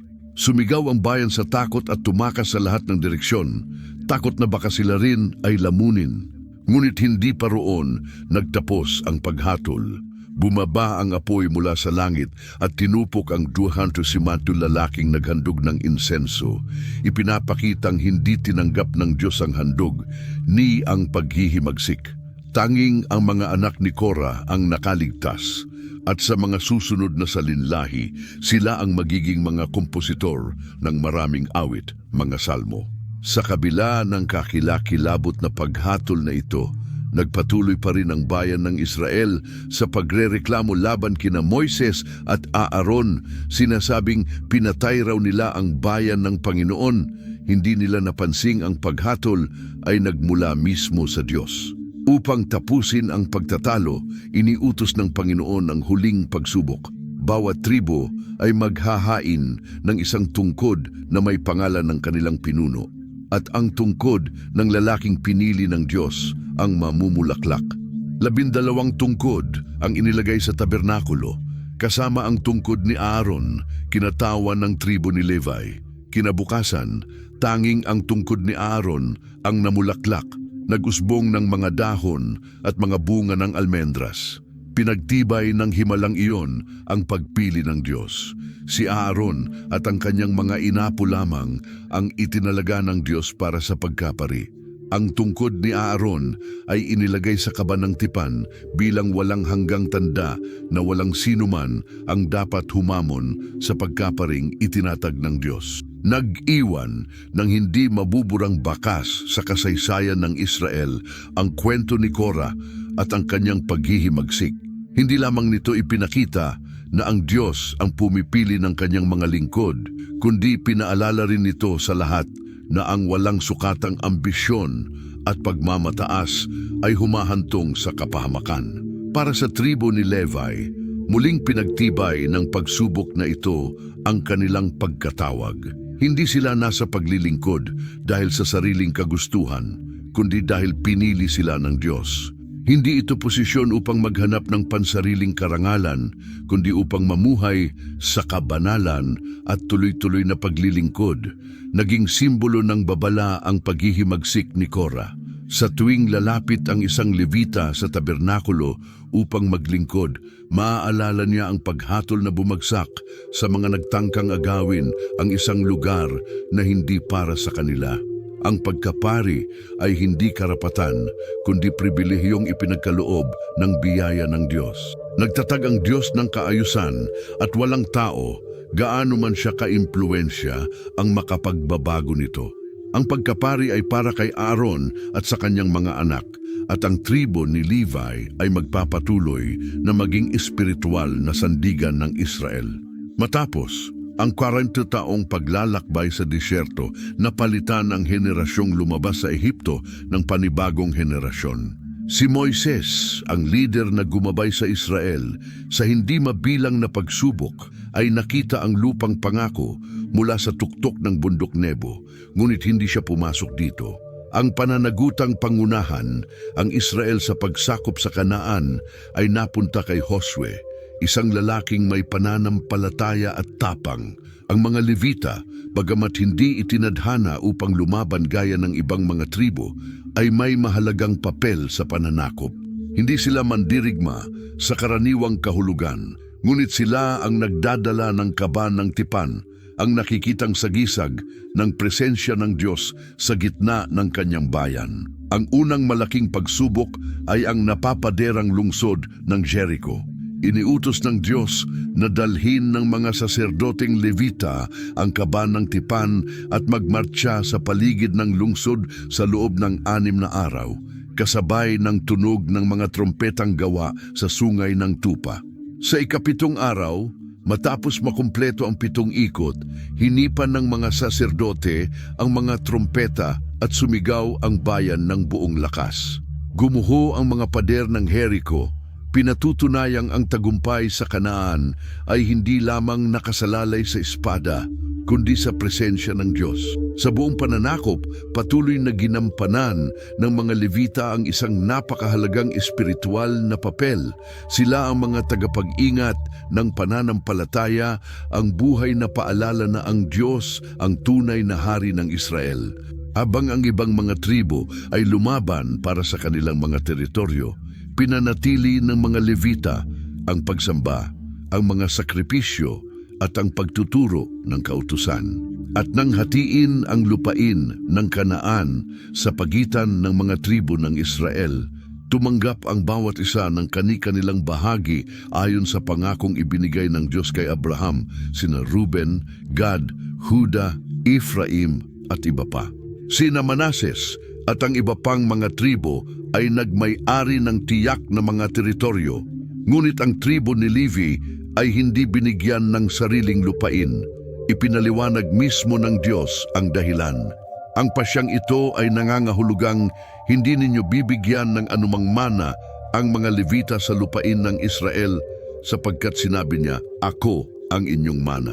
Mga Bilang Kabanata 6, talata 20. Habang ang ibang mga tribo ay nagsasaka, ang mga Levita naman ay nag-aalaga ng mga hayop at nagtayo ng mga bahay para sa kanilang ikabubuhay. Tinawag silang mamuhay sa ganap na pag-asa sa Diyos.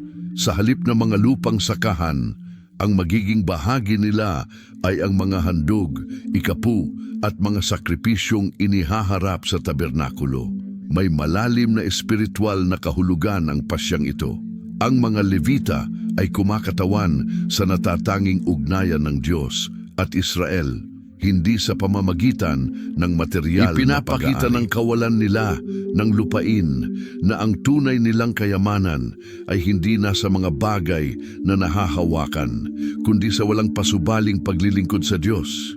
Gayunman, bagamat hindi sila tumanggap ng teritoryo tulad ng iba, hindi sila isinantabi. Inihanda ng Diyos para sa kanila ang isang natatanging lugar sa loob ng bansa, ang maging kasama ng mga walang panlaban.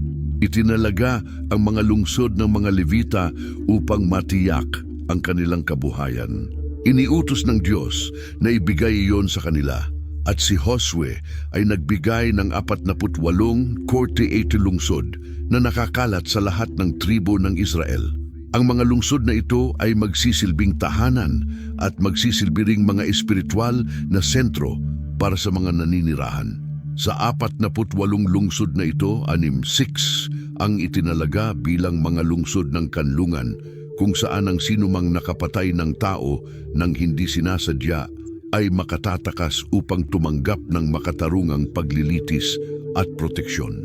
May malinaw na layunin ang Leviting proteksyon sa mga lungsod na ito, maging mga sentro ng katarungan at pagtuturo.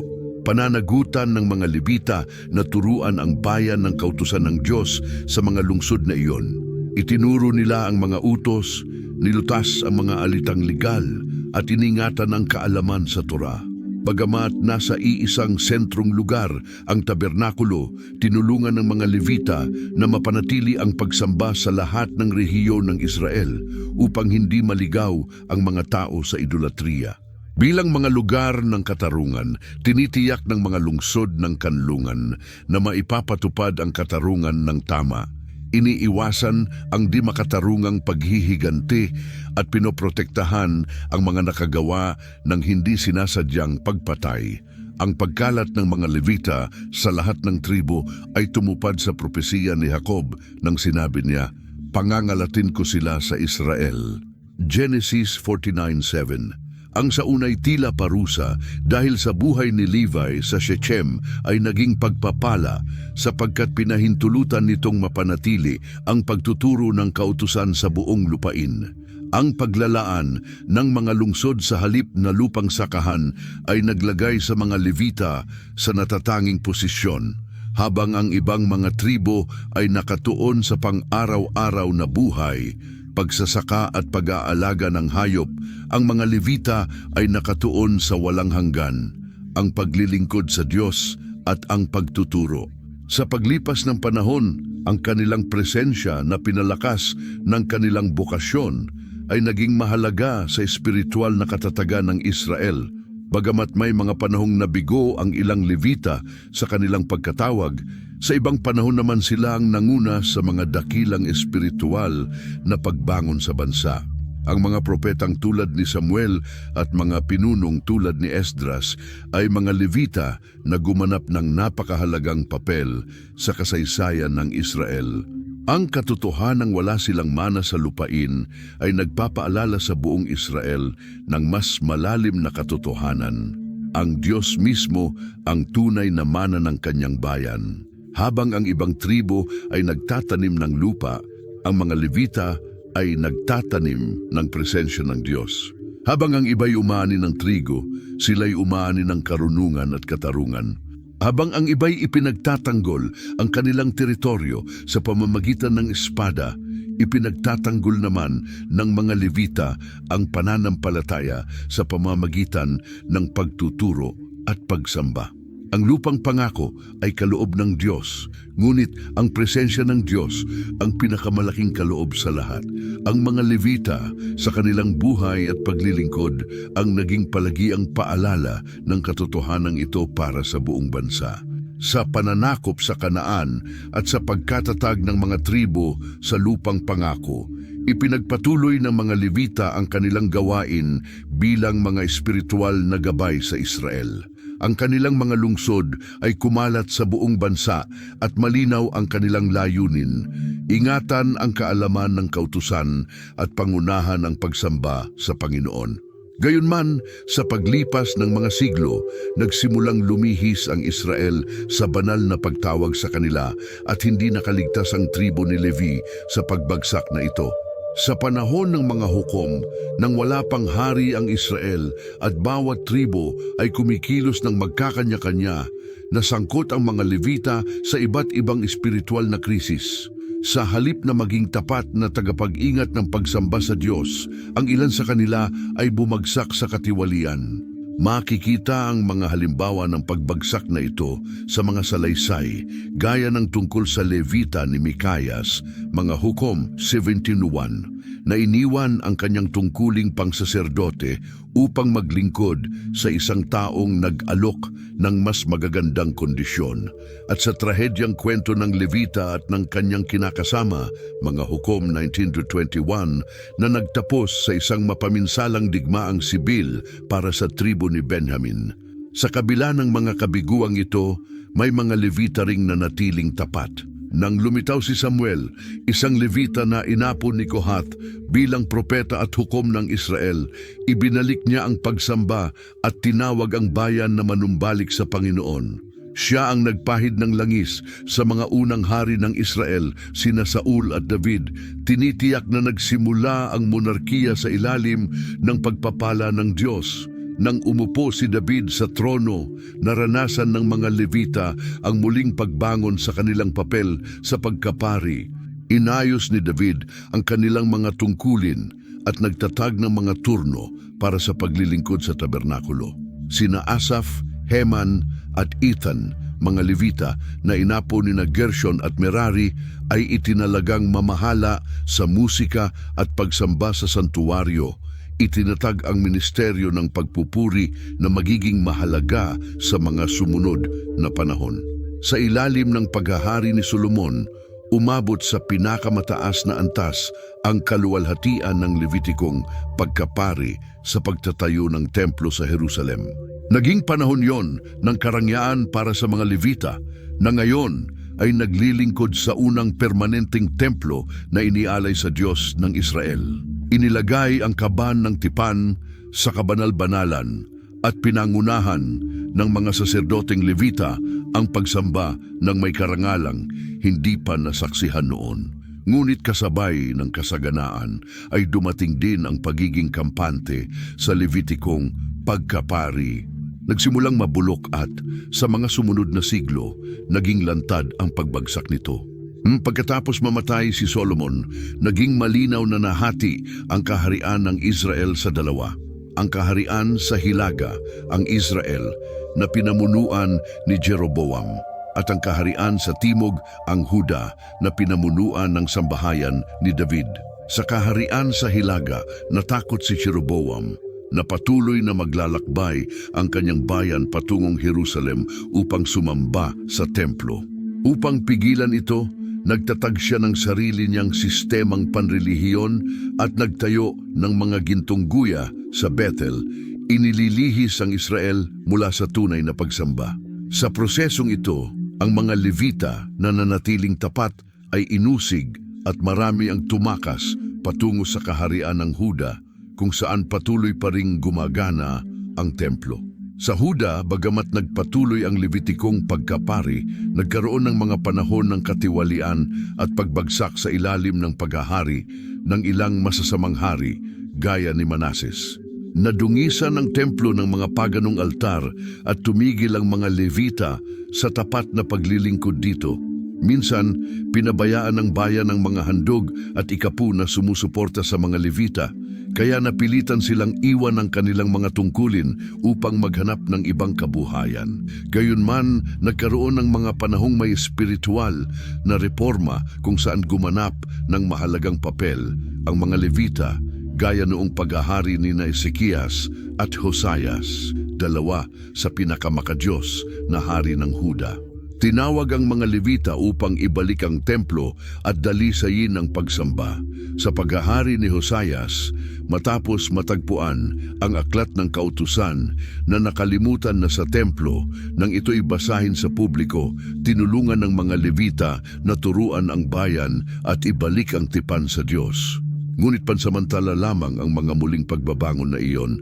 Sa paglipas ng panahon, bumalik ang katiwalian at idolatriya hanggang sa tuluyang dumating ang paghatol ng Diyos sa bansa. Noong 586 BC, sinalakay ng Imperyong Babilonya sa pamumuno ni Nabucodonosor ang Huda at winasak ang templo sa Jerusalem. Ang mga Levita na tagapag-ingat ng santuwaryo ay nakitang naging abo ang kanilang banal na tahanan. Marami ang nabihag at dinala sa Babilonya. Nanatiling nakakalat ang tribong inihiwalay para sa paglilingkod sa Diyos. Sa Babilonya, Hinarap ng mga Levita ang isang krisis ng pagkakakilanlan. Walang templo, walang mga sakripisyo, at wala ang kanilang estrukturang pangsaserdote. Tila nawala ang layunin. Ang ilan ay umangkop sa buhay sa pagkatapon, habang ang iba naman ay kumapit sa pag-asang maibabalik ang lahat. Matapos ang maraming taon ng pagkatapon, binuksan ng Diyos ang pinto para sa pagbabalik ng kanyang bayan. Naglabas ng utos ang Haring Persyano na si Ciro na maaring bumalik ang mga Hudyo sa Jerusalem at itayong muli ang templo sa pamumuno ni Zorobabel.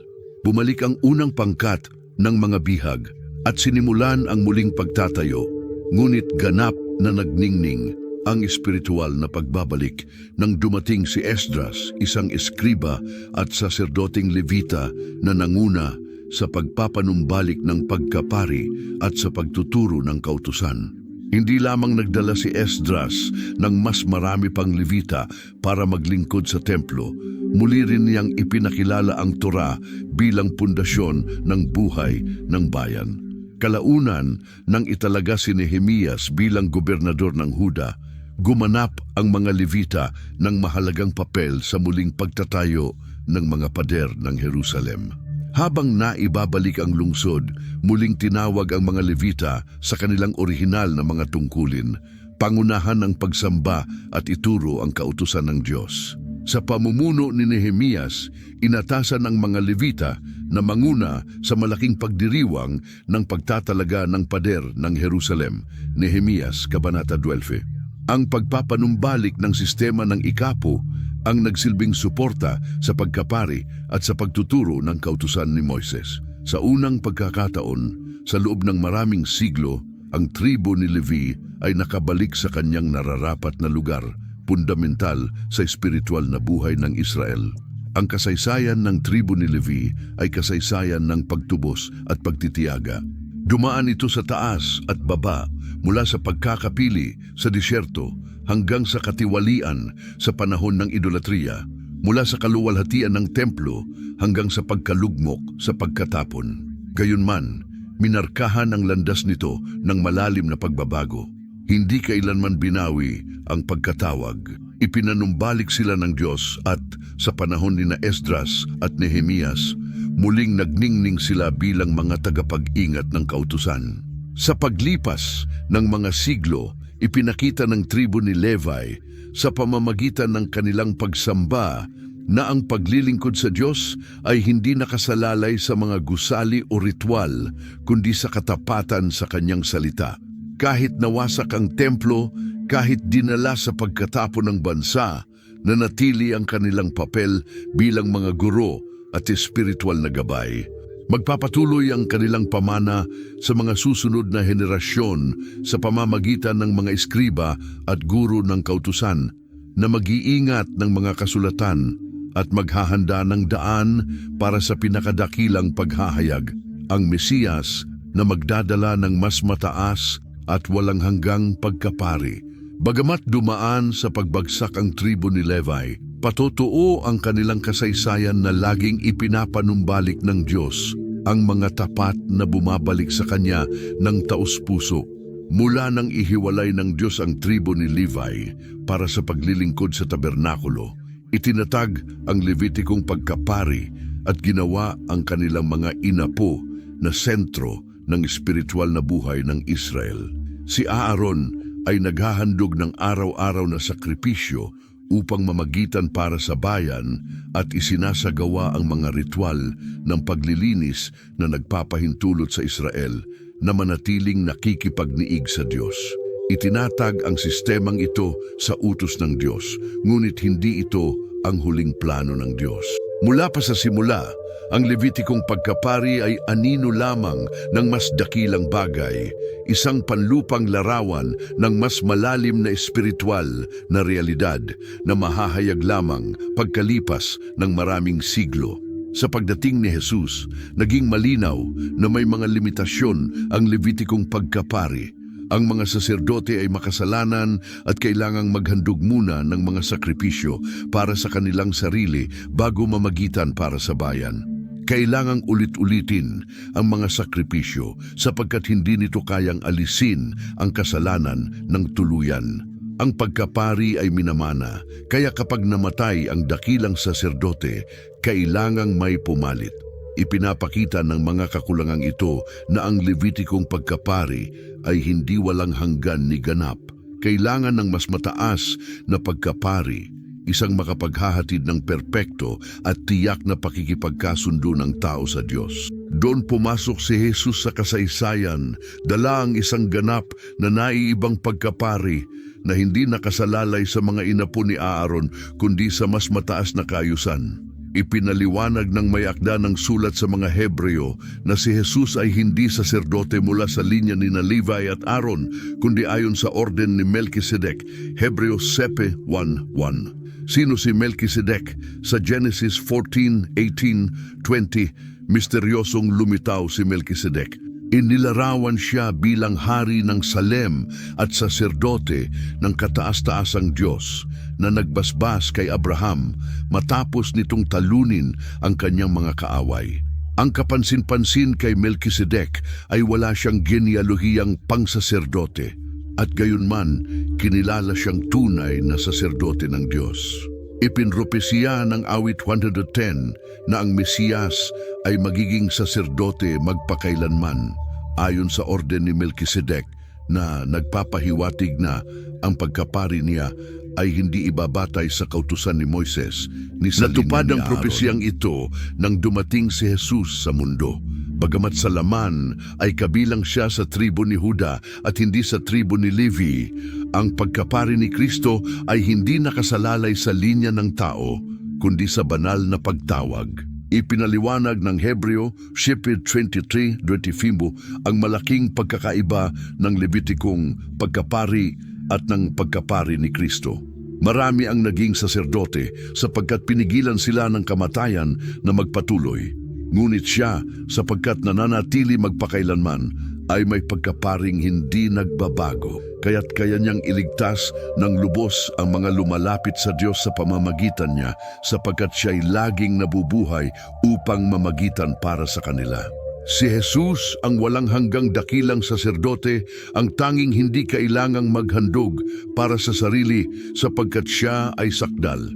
Hindi niya kailangang ulit-ulitin ang kanyang sakripisyo sapagkat sapat na ang kanyang kamatayan sa krus upang bayaran ang lahat ng kasalanan ng sangkatauhan. Nang mamatay si Jesus sa krus, may isang pambihirang bagay na nangyari sa templo sa Jerusalem. Napunit sa dalawa ang tabing ng templo mula sa itaas pababa, Mateo 27:51. Ang tabing na iyon ang naghihiwalay sa banal na lugar at sa kabanal-banalan kung saan tanging ang dakilang saserdote lamang ang maaaring pumasok. Ang saserdote ay pumapasok isang beses sa isang taon upang mamagitan para sa bayan. Nang mapunit ang tabing, ipinakita ng Diyos na naabot na ng Levitikong pagkapari ang hangganan nito. Hindi na kailangan ng isang panlupang dakilang saserdote sapagkat binuksan ni Kristo ang malayang paglapit sa Diyos. Malinaw itong binubuod ng Hebreo 8. Mas mainam ang kanyang ministeryo sapagkat siya ang tagapamagitan ng isang mas mataas na tipan na nakabatay sa mas mabubuting pangako.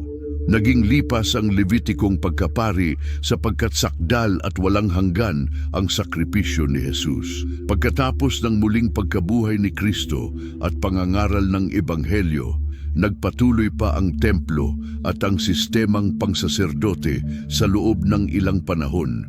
Ngunit noong taong 70 AD, winasak ng mga Romano ang templo. Mula noon, tumigil na ang tungkulin ng Levitikong pagkapari. Umiiral pa rin ang mga inapo ni Levi, ngunit hindi na nila maisagawa ang tungkuling pangsaserdote sapagkat wala ng templo, wala ng sakripisyo at wala ng altar. Ang lahat ng ito ay napalitan ng sakdal na sakripisyo ni Jesus na mamagitan magpakailanman para sa kanyang bayan mula sa langit. Ang kwento ni Levi at ng kanyang tribo ay nagiiwan ng makapangyarihang mga aral tungkol sa pagtawag ng Diyos at espiritual na pagbabago. Una, kayang gawing pagpapala ng Diyos ang isang sumpa. Nagsimula si Levi bilang marahas at padalos-dalos na tao, at ang kanyang tribo ay ikinalat sa Israel bilang parusa. Ngunit tinubos ng Diyos ang kanilang kasaysayan at ginawang tribong pangsaserdote na nakalaan sa kanyang paglilingkod. Ikalawa, ang paglilingkod sa Diyos ay hindi lamang pribilehiyo kundi pananagutan. Inihiwalay ang mga Levita para sa banal na ministeryo, ngunit nang sila'y masira, dumanas sila ng mga kahihinatnan. Paalala ito na ang pagtawag ng Diyos ay nangangailangan ng pagsunod at katapatan. Ikatlo, ang relihiyon na walang tunay na paninindigan ay walang halaga. Sa panahon ng monarkiya ng Israel, maraming saserdoteng Levita ang naligaw at pinahintulutan ang idolatriya. Ang tunay na pagsamba ay hindi lang pagsunod sa ritual, kundi pamumuhay na nakikipagniig sa Diyos, sa kabanalan at ganap na pagsuko. Ikaapat, si Jesus ang sakdal na dakilang saserdote. Hindi tulad ng mga saserdoteng Levita, hindi niya kailangang maghandog ng paulit-ulit na sakripisyo sapagkat sapat na ang kanyang sakripisyo sa krus. Dahil sa kanya, maaari na tayong lumapit sa Diyos nang walang tagapamagitan na tao. Ikalima, laging nag-iingat ang Diyos ng isang tapat na nalabi. Sa buong kasaysayan ng Israel, laging may mga Levita na nanatiling tapat sa Diyos. Hanggang ngayon, patuloy na tumatawag ang Diyos ng mga lalaki at babae upang maging kanyang mga lingkod at sugo ng kanyang kaharian. Pinili ang tribo ni Levi upang mamagitan para sa Israel at maghandog ng mga sakripisyo, ngunit dumating si Jesus upang ganapin ang papel na ito sa ganap at tiyak na paraan.